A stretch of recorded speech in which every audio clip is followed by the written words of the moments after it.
Okay, so this morning I told my viewers that Greg Terry and I would be talking about Picross. And we did for a half hour, 45 minutes, something like that. Everything that you could possibly want to know about Picross, the big picture, the little picture, we covered it. But then Greg was going to edit it and put it together so that we could both launch it. And he ran it. There's no power.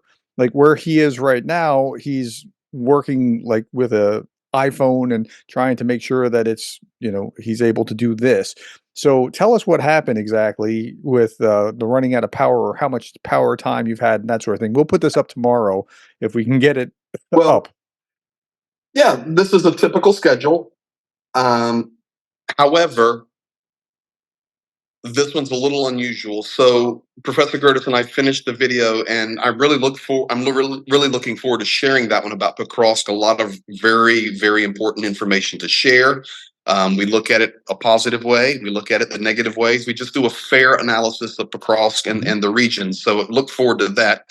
But needed to do a little bit of editing, which happens when you record videos. And I told Prof, I says, okay, I'll get it edited for us and get it back to you. And then our power schedule changed. So that would have been 7 p.m. local here in Ukraine. And we were scheduled to be on a 3 hour outage. And then we were scheduled to have power from 10 p.m. till midnight. And the Mhm. 10 p.m. to midnight would give me the window necessary, an hour to edit, get the file to Professor Gerdes. We upload the video at the same time, done in my 2 hours.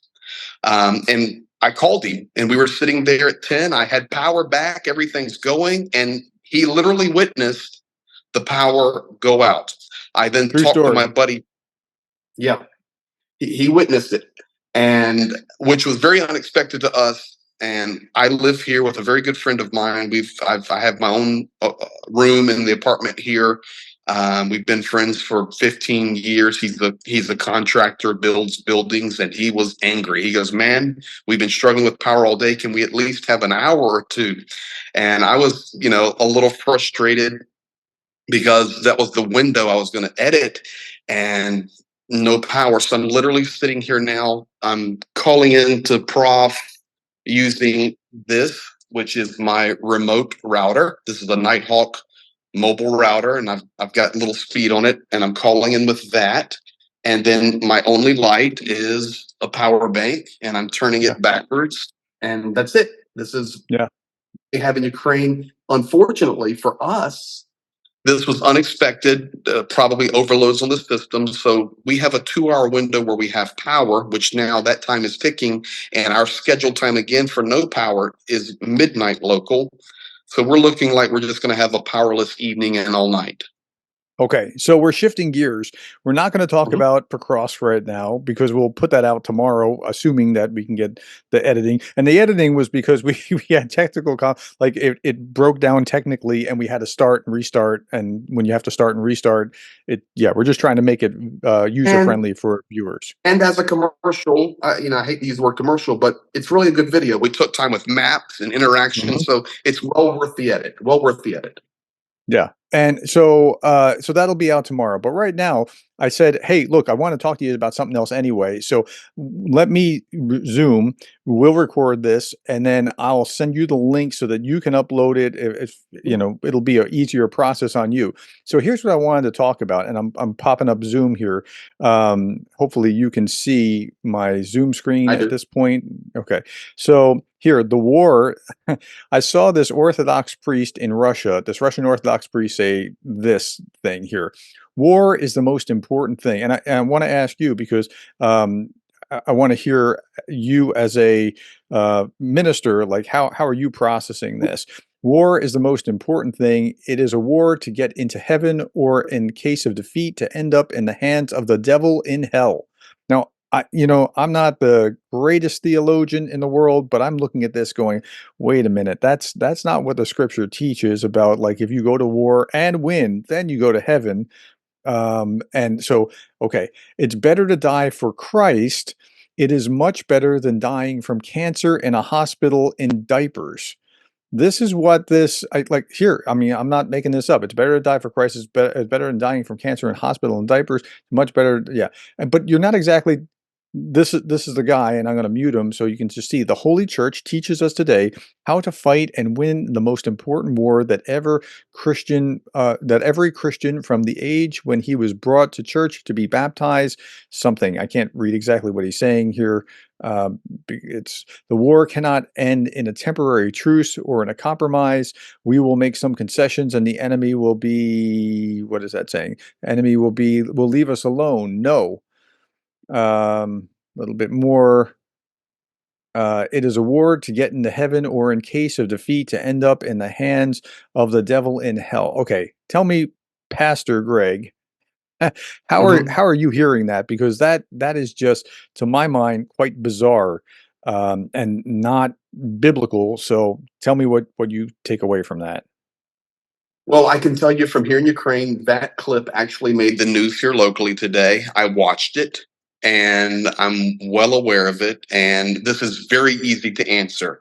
That man is not a Christian. He is an agent Mhm, of evil. He is an agent of the uh, Kremlin, that entire Russian Orthodox terrorist minded, secret police minded, information stealing mhm, minded, indoctrinationally minded.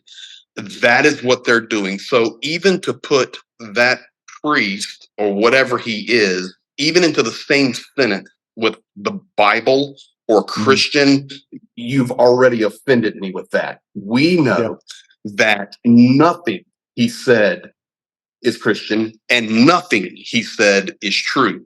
But this is exactly the propaganda. Mhm. And this, guys, is a different type of propaganda that you need to understand. Oftentimes, Professor Gerdes or myself or others are trying to educate you on propaganda that is aimed at the West, propaganda that is aimed towards Ukraine, propaganda that is aimed towards Europe. This is internal propaganda. Mhm. So, this is propaganda aimed at Russians. This is propaganda from the church aimed at the grandmas and the grandpas who come to the Orthodox Church or worship the ground these clowns walk on, led by Mhm. the great one, Kirill. And every word that comes out of their mouth, they do take it as the gospel. So then what you have is you have Mhm. the grandmother and the grandfather and the mother and the father telling their 18-year-old, 20-year-old, 25-year-old, this is what the priest said. This is the word of God. You need to go fight for your country. You need to go do this. You need to go do that. So it is you're really getting an insight into reverse Yeah, that's propaganda. Yeah, that's pretty twisted. And so, like the commentator here said, and where I found this, it said, substitute Christ for Putin, and this is what Russian Orthodox priest really means. It's better to die for Christ, no Putin. It's much better than dying from cancer. Whatever. Like, it's pretty twisted. And I know it's not what the Bible teaches, but this is why when the Russian Orthodox Church is being banned from Ukraine, I'm not losing any sleep because it's not like it's pushing out true Christianity in the Orthodox or the Catholic or the Protestant or what. It's not. It's pushing out this propaganda, and I don't see the problem with it. But of course, that's not highlighted by, say, Tucker Carlson or others like that. So Mhm.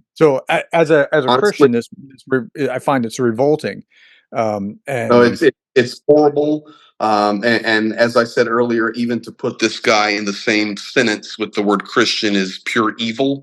And but this is a great example for people to understand how Russian propaganda works. It's not Mhm, just aimed at you, wherever you're watching, whether in the US or Europe or Australia or anywhere else in between.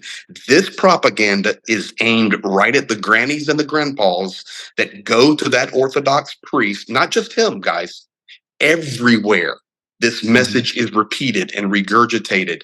And these older people take it as gospel, and then they're pushing this agenda. yeah, And you're exactly right. You're basically they are comparing literally Putin to Christ. It's mhm. the same story as it would be Hitler to Christ or any other Yeah, dictator through history.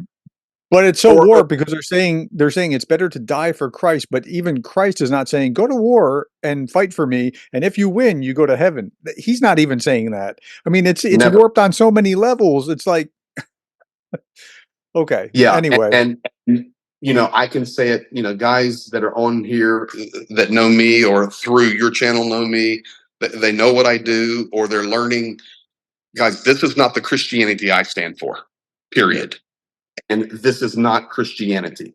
This yeah, is that's correct. evil venom coming from an evil regime, but it gives great insight to how the twisting of propaganda works externally and internally to propagate Putin's narrative. All right. Well, with that, we'll keep this short so that you can preserve your battery life on your phone and that sort of thing. I will get this back to you and we'll post it up. And thank you. Hopefully, we'll see the Picross video tomorrow. All other things being equal, assuming that you have power. You will see the Picross video tomorrow. Well, you're determined now, huh? I will find power somewhere. Yeah. If I've got to go get a hamster to run on a wheel, I'm going to get that video. All right, Greg. You But stay safe and thank thank you. you. This gives a two-way look tonight. Propaganda that's used through the Orthodox Church, but secondly, this is a real insight to what millions of Ukrainians are facing with Mm, inconsistent power. So wherever you guys are at today, tonight, this afternoon, or morning, watching this, be thankful for what you have, mm. because when you live in this reality, it's very difficult. And like my buddy said here, he goes, Greg, I'm just angry tonight. We had 2 hours scheduled, and I can't even get that. I can't even charge my phone. I'm angry right now, so I'm Wow. going to calm him down. All right. All right. Take care. We'll see you tomorrow. Thank. Yes, sir, Okay. Prof. Bye bye. Bye bye.